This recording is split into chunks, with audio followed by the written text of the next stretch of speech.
बांधा नाका परिसरात शनिवारी दुपारी भरवस्तीत एक भला मोठा अजगर आढळून आला। या अजगराला पाहून सर्वांची तारांबळ उडाली। यावेळी तेथील लोकांनी सावंतवाडीतील सर्पमित्र नवीन हेरेकर यांना संपर्क केला। यावेळी हेरेकर यांनी लगेच तिथे दाखल होत अजगराला पकडलं। हा अजगर 9 फूट लांब व मादी जातीचा होता असं हेरेकर यांनी सांगितलं। त्याला नैसर्गिक अधिवासात सोडण्यात आलं। फोटो काढ।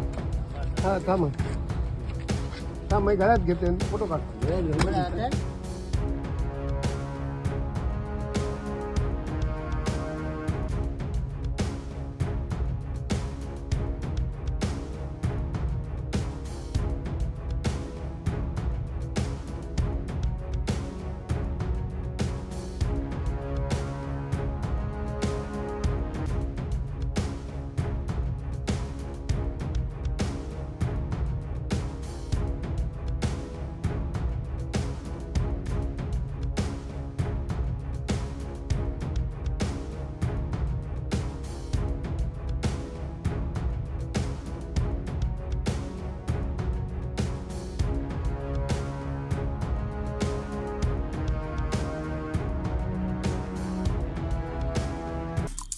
आमचे दिवसभरातले सर्व अपडेट्स, ताज्या घडामोडी आणि थेट लाईव्ह पाहण्यासाठी सबस्क्राईब करा, लाईक करा कोकणचं नंबर 1 महा चॅनल कोकण 7 लाईव्हचं YouTube चॅनल।